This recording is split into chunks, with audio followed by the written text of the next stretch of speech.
gentlemen, good evening and welcome to Canal Algérie's Midnight 3 Bulletin. To the headlines. The President of the Republic receives the President of the Republic of Uganda, who began a state visit to Algeria that will last until the 14th of the current month.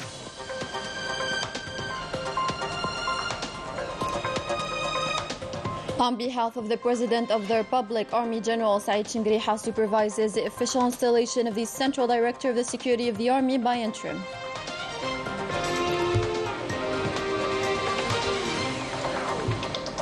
The National Federation of Hotels and Tourism organizes a study day revolving around the funding of hotel and tourism projects. At the end of the bulletin, we head to Tikishda for the Alpine Skiing and Snowboarding Championship of the province. Welcome again. The President of the Republic received on Saturday the President of the Republic of Uganda, Yoweri Kaguta Museveni, who began a state visit to Algeria that will last until the 14th of the current month.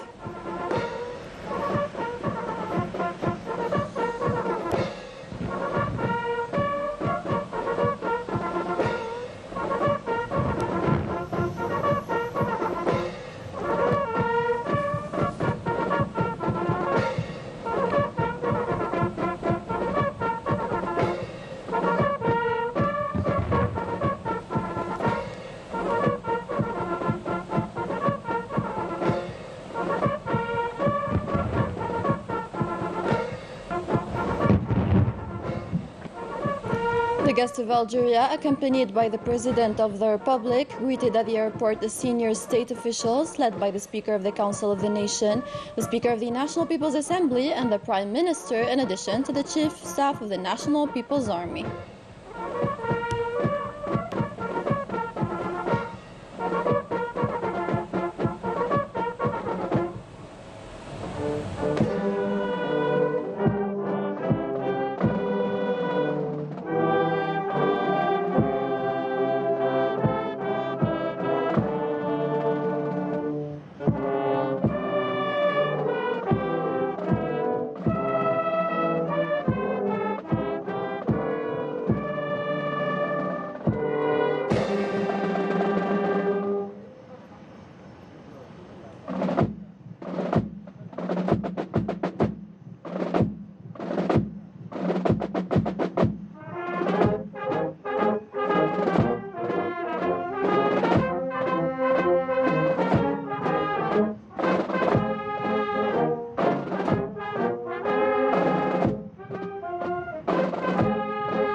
After listening to the national anthems of both countries, on the sound of 21 artillery rounds, the President of the Republic, alongside the guest of Algeria, saluted different formations of units of the National People's Army who paid them the honors.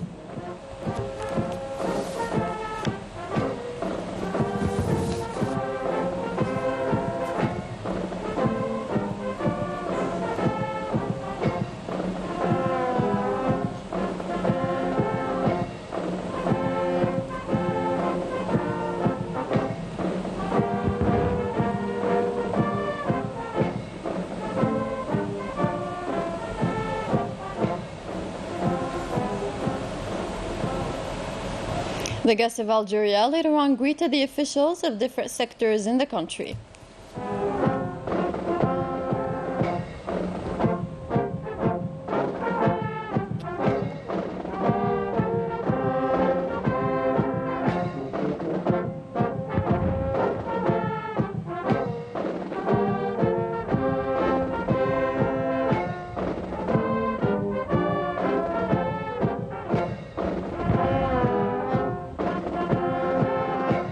For his part, the President of the Republic greeted the members of the Ugandan delegation accompanying the President of the Republic of Uganda.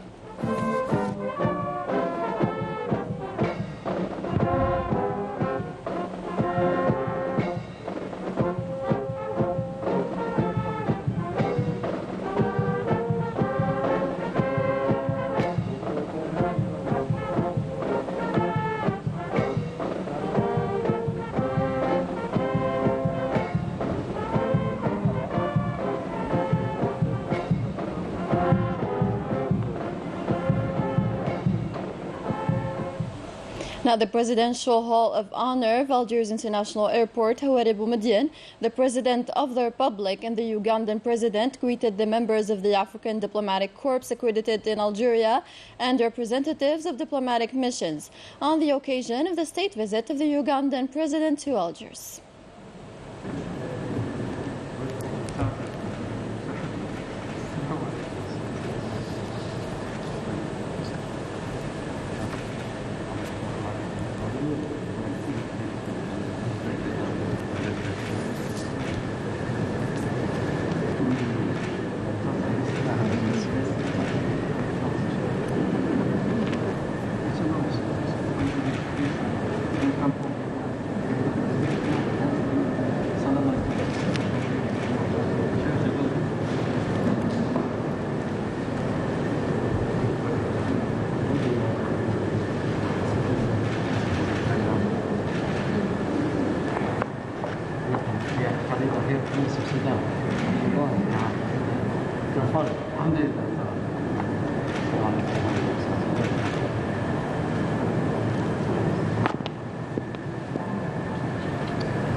The President of the Republic held discussions with the President of the Republic of Uganda. The meeting took place in the Presidential Hall of Honor of Algiers International Airport, Houari Boumediene, in the presence of senior state officials of both countries.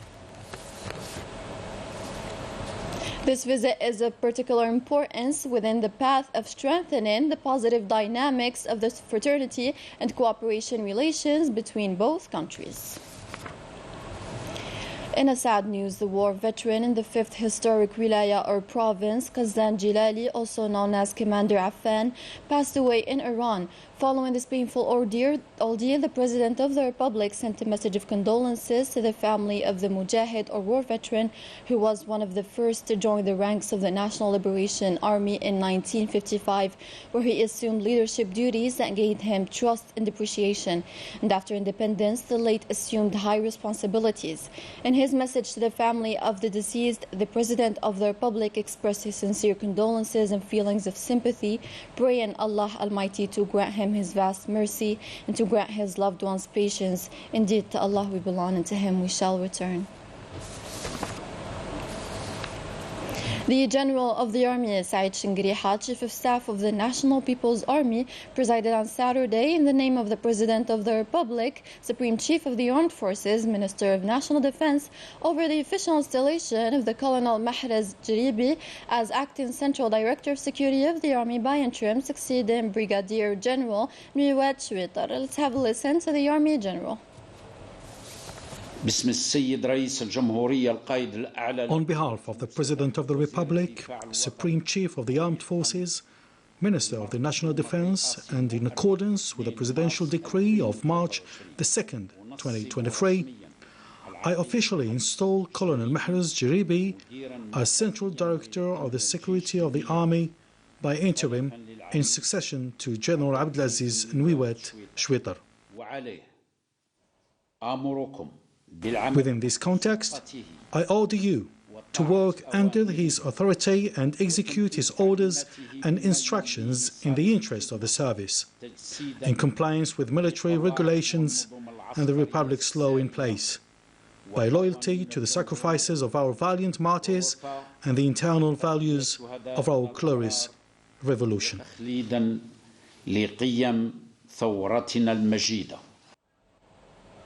This occasion was an opportunity for the Army General to give the executives of this directorate instructions and directions, stressing the need to deploy more efforts in service of the homeland and the full and adequate commitment to carry out the tasks entrusted to them.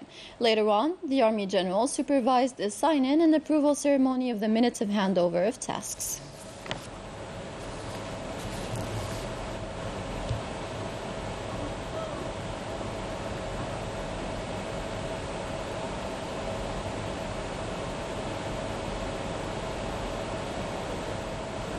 In its latest editorial, Al-Jaish magazine recalls the foundations of the state and the cohesion of our social fabric while highlighting the national development process and wars against any breaches of national security. More details with Anya Al-Bahri. A sure step towards the future. This is how Al-Jaish magazine titled its last editorial. For the magazine, our future cannot be traced without following the path of our brave martyrs who sacrificed their lives for Algeria. Today, our country has chosen this same voice through a new process, which constitutes a real beginning of the construction of a new Algeria, aware of the challenges it faces. According to Al-Jaish magazine, our country is working to consolidate and strengthen its internal front with regard to the awareness of people and of the need to participate effectively to the decisive battle of the country's development. In its editorial, the magazine recalled the efforts mobilized by Algeria to translate its strategy on the ground, thus recording after 3 years considerable progress in drawing its voice with a view of concretizing this national project gradually by taking into account the priorities, the will displayed by the high authorities of the country, as well as the Algerian people to overcome all the difficulties and constraints facing our country was mentioned in this magazine. It's only up to our people to be fully convinced that Algeria in 2023 has enough energy and capacity to qualify it to become a country on the rise, not only in geographical environment, but also internationally. Al-Jaish magazine once again recalled the efforts constantly made by Algeria on the international scene in order to establish a fairer world, which would allow Africa to make its unified voice heard. Algeria continues to deploy its active diplomacy, particularly at regional level, as a pledge of contribution to a resolution of the problems faced by certain neighboring countries, such as Libya and Mali. A combination of efforts and actions on the regional and international levels, which would certainly allow another country to move forward towards a better future. The magazine recalled the commitment of the people and the state to preserve the sovereignty of the country.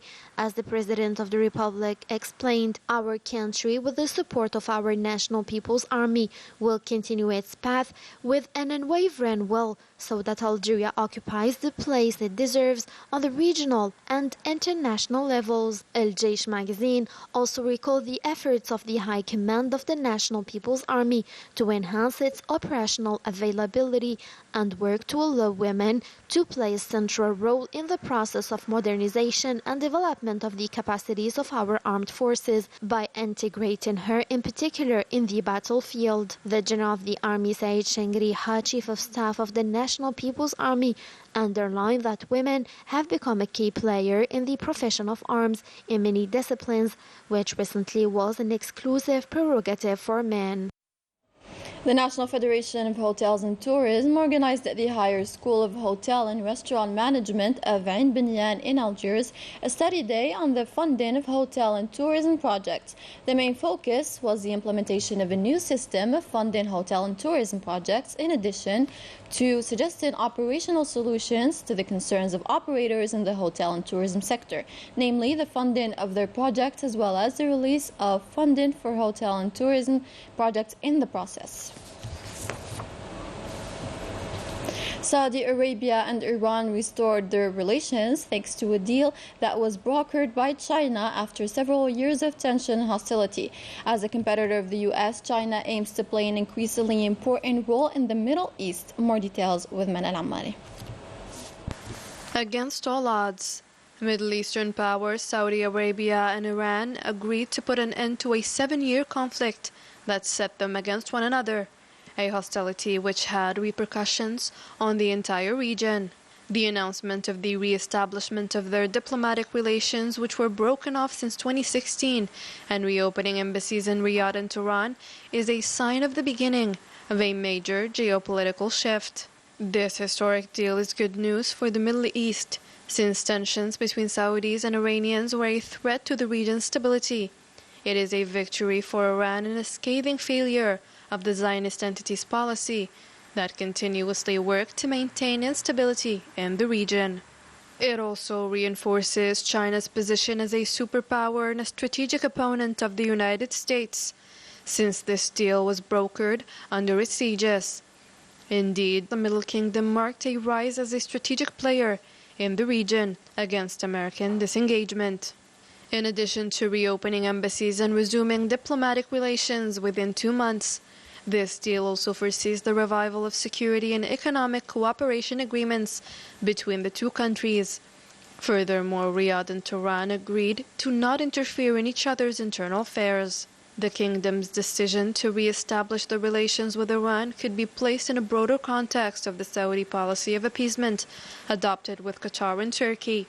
This agreement came at a particular regional and international context, which allows them to redraw the geopolitical map of the Middle East and to put an end to the expansionist aims of the Zionist entity and its allies.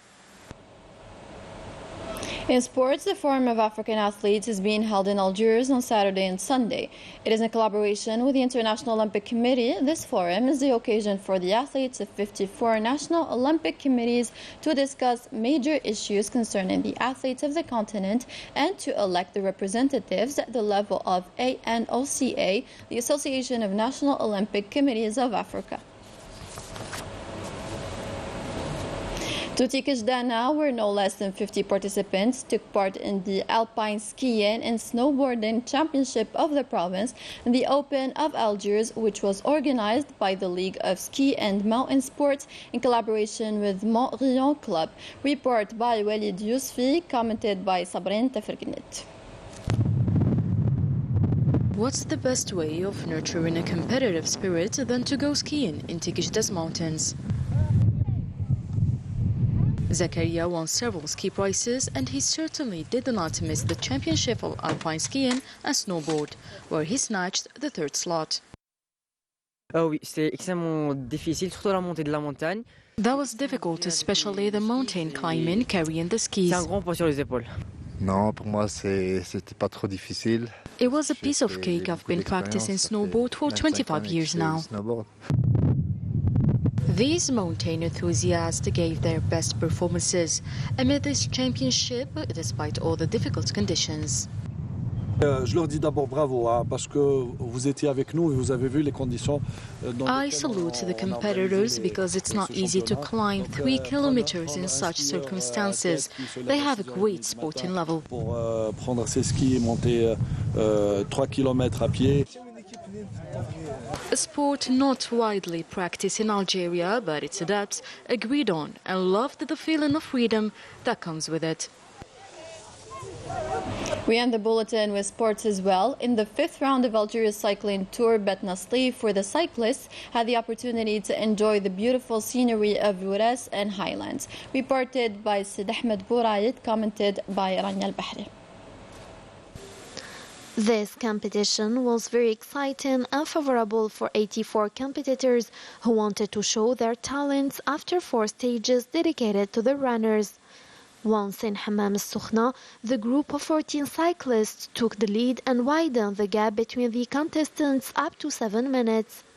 10 kilometers from the finish line, the Dutch German followed, but he pulled himself up and held on until the final line. There was a fierce competition between him and the Algerian Shiblawi.